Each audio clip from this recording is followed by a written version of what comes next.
Oke, masih dengan Profesor Kardus, tak berjasa tapi jenius.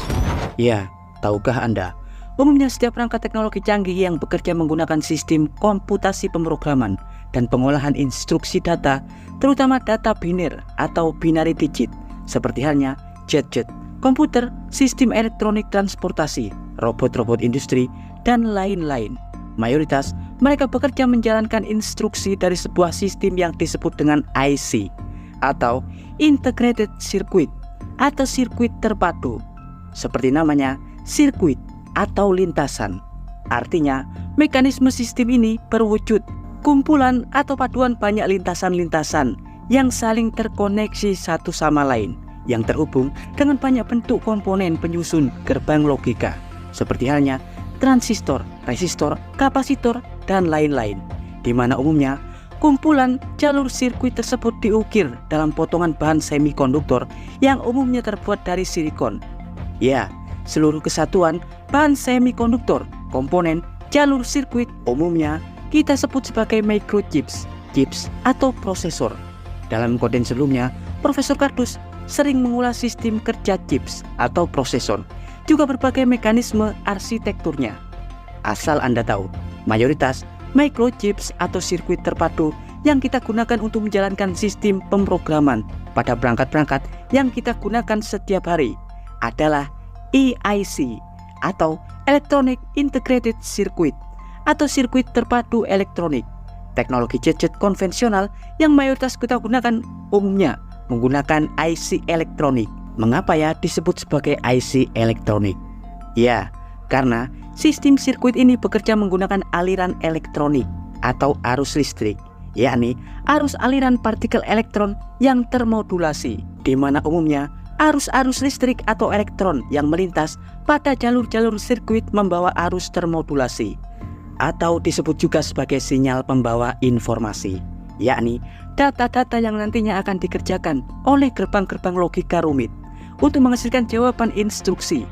Namun diketahui, seiring tuntutan zaman selaras dengan evolusi hukum Moore, diketahui konsep IC elektronik konvensional banyak memiliki kekurangan, terutama mudah panas, kapasitas integrasi kecil, memakan banyak daya, dan juga lambat. Dan untuk mengatasi hal tersebut, diketahui para ilmuwan saat ini telah mengembangkan konsep IC terbaru yang kadang-kadang jauh lebih baik, cepat, lebih murah, dan lebih hemat energi. Konsep revolusioner tersebut adalah IC fotonik atau microchips fotonik. Ya, dan kali ini Profesor Kardus akan mengulas fakta IC fotonik. Tapi sebelum Profesor Kardus mengulasnya, jangan lupa like, subscribe, dan tekan tombol lonceng di channel Profesor Kardus. Tak berjasa, tapi jenius.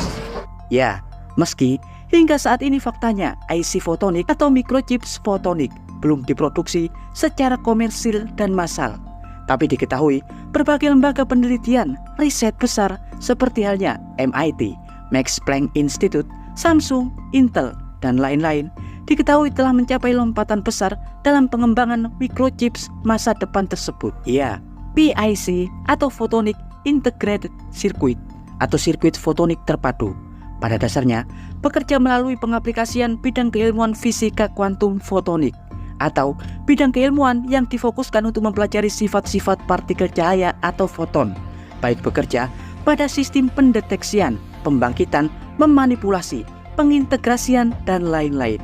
Sedang secara etimologi, PIC atau sirkuit fotonik terintegrasi adalah komponen microchips yang terdiri dari beberapa komponen fotonik, di mana komponen-komponen tersebut bekerja untuk mendeteksi, memancarkan, menghasilkan, mengangkut informasi melalui panjang gelombang optik atau spektrum cahaya yang terintegrasi dalam lintasan sirkuit atau microchips. Ya, mekanismenya sebenarnya hampir sama dengan prinsip chips elektronik konvensional yang bekerja dengan mengintegrasikan aliran listrik atau elektron pada sirkuit terpadu.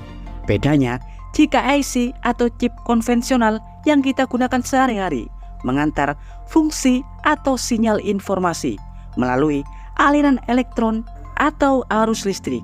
Tapi pada chip fotonik kita menggunakan spektrum cahaya foton. Selain itu, jika microchip elektronik mayoritas dibuat dari material berbahan dasar semikonduktor yakni silikon, microchip fotonik umumnya menggunakan bahan atau material khusus, yakni indium fosfid, yakni bahan semikonduktor yang dibuat dari paduan unsur indium dan fosfor, yang merupakan semikonduktor tipe 3. Ya, sebagian besar proses fabrikasi atau perakitan sirkuit hampir mirip, di mana proses fotolitografi juga digunakan untuk membuat pola wafer pada sirkuit fotonik. Juga proses pengetsaan basah dan proses pengendapan. Dalam konten sebelumnya, Profesor Kardus telah mengulas bagaimana fabrikasi microchips dirakit. Silahkan teman-teman simak dalam konten Profesor Kardus sebelumnya. Namun, meski jalur sirkuit dibuat menggunakan mekanisme litografi yang hampir serupa, tapi untuk komponen utamanya berbeda. Jika microchips elektronik konvensional mayoritas tersusun dari jutaan material, seperti halnya transistor, resistor, kapasitor, dan lain-lain, untuk menyusun rangkaian gerbang logika. Namun, pada komponen microchip fotonik berbeda, karena chips fotonik mengolah spektrum cahaya, bukan arus listrik. Komponen-komponen seperti transistor dan lain-lain tidak digunakan. Pada microchip fotonik, mayoritas komponen adalah pandu gelombang interkoneksi, pemisah daya, amplifier optik, modular optik, detektor optik, dan yang paling utama adalah laser pemancar spektrum foton atau spektrum cahaya. Yang pertama adalah waveguide atau pandu gelombang optik. Pandu gelombang optik adalah sebuah fasilitator untuk memandu spektrum gelombang cahaya mengalir. Serat optik juga merupakan pandu gelombang yang mengalirkan spektrum cahaya atau menyalurkan spektrum cahaya. Pandu gelombang adalah mediator untuk mengantar spektrum cahaya pada jalur sirkuit. Bisa terbuat dari bahan kaca optik, plastik, dan lain-lain dengan indeks bias. Dan yang kedua adalah pemisah daya atau power splitter fotonik, berfungsi untuk membagi spektrum aliran foton. Yang ketiga adalah amplifier optik, merupakan perangkat penguat sinyal laser atau spektrum cahaya. Yang keempat adalah modulator optik, yang merupakan perangkat untuk memodulasi berkat cahaya. Perangkat ini adalah sistem untuk memvariasikan berbagai bentuk gelombang atau frekuensi cahaya atau sinyal pembawa. Sinyal pembawa adalah paduan bentuk gelombang yang telah dimodifikasi. Sinyal pembawa berisi informasi karena prosesor atau chips umumnya bekerja dengan mengolah informasi. Artinya, dalam aliran foton ada pesan atau informasi yang dibawa untuk dikerjakan. Pada perangkat modulasi, berbagai bentuk gelombang dimodifikasi untuk membawa pesan atau informasi. Sistem ini sangat umum pada perangkat telekomunikasi seperti aliran suara pada telepon, TV, radio musik, dan lain-lain. Selanjutnya adalah detektor yang berfungsi untuk mendeteksi jumlah daya pada spektrum cahaya yang diterima.